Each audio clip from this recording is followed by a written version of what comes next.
Alright, so I want to introduce you to the world's messiest workshop here, and this is my implementation of Teeeman from derbytalk.com's wheel weight checker rig, and modified a little bit just to suit the components that I had on hand, but I think anybody would be able to do this with reasonable ease, so I just thought I'd run you through what I used to put this together and then show you how it actually works. So what we've got here is two of the sliding clamps, and these are the 6-inch model from Harbor Freight, and I think they were about $1.99 a piece. I have connected them here at the top and then built a wooden bracket here that I've attached them at the bottom to. I did have to drill them out a little bit, but that wasn't very hard. This is just a piece of scrap wood that this base attaches to. I put some feet there to make sure that it's level. And I have this. This is an old jack stand. You'd find them in a laboratory. My dad is a PhD scientist, so he happens to have this kind of stuff lying around. If you don't have this kind of stuff lying around, it's pretty easy to make something that would serve the purpose for this. In fact, the original design had two pieces of wood that were attached by some PVC dowels that moved up and down with an old PVC plumbing fitting, and I think you could put that together for less than $10. But this is nice because it's got this crank that can move up and down incrementally, and that's part of what we're trying to do here. Now the concept here is that the cars, see if I can get here, in order for the wheels to spin, there has to be a little bit of play. Some people have more, some people have less, but there's got to be some play in there. So the wheel has to be able to move independently of that axle.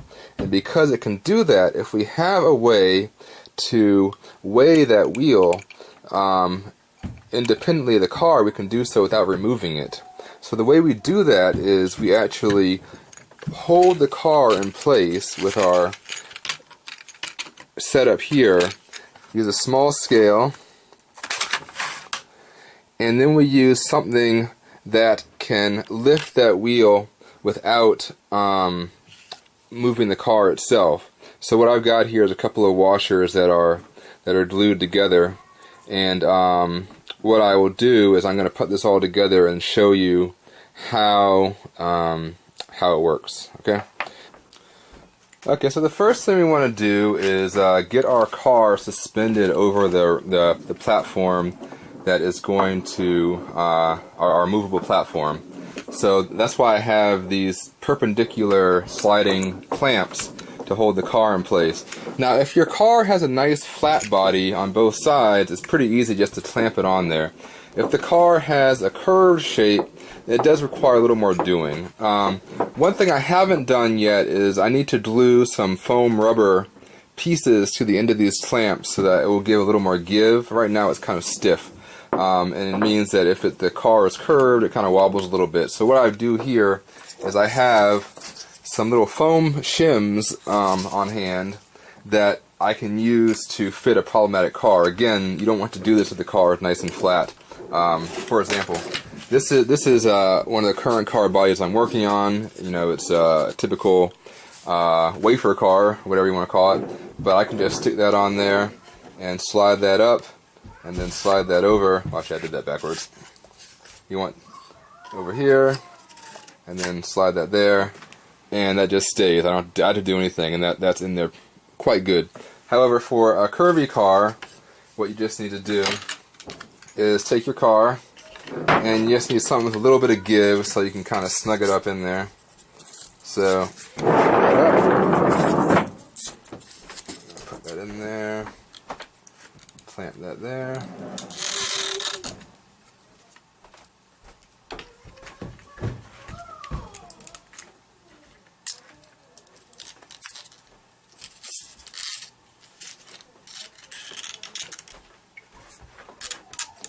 Alright, and now that's not going anywhere.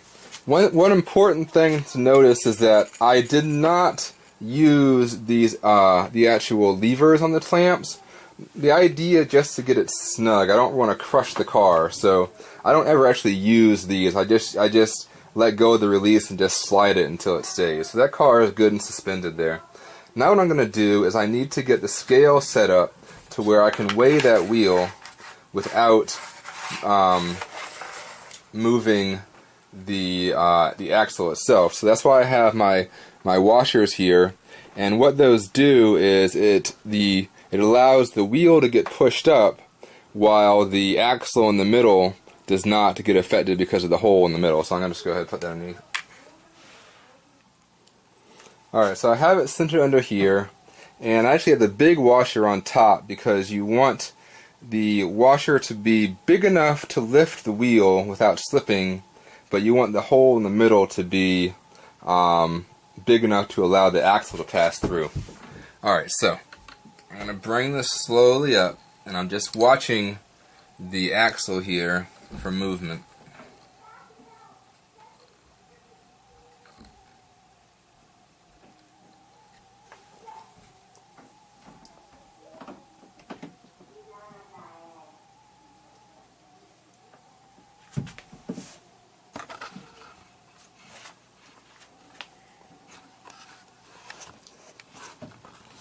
Alright, so we've got a reading here, and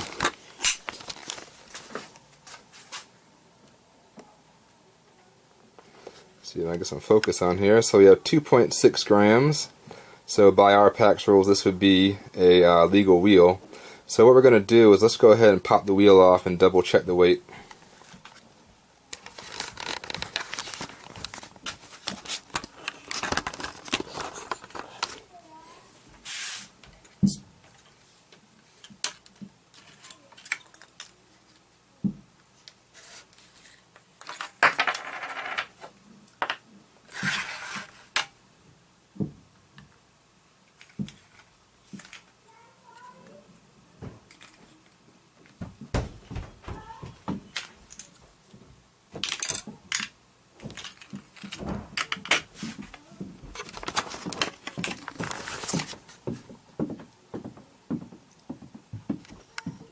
And there we have our 2.6 gram wheel. So that is the wheel checking jig, and you can actually do this quite a bit faster than you've seen me do this. It's actually, once you get it going in a semi-line fashion, I think it's quite repeatable and quite reasonable to do so for a large number of cars. And you honestly only have to check one wheel per car, because nobody who's running lightened wheels is going to run differently weighted wheels on their rear. So just weighing one of the rear wheels should give you an accurate check to see if anybody has illegally lightened the wheels on their car.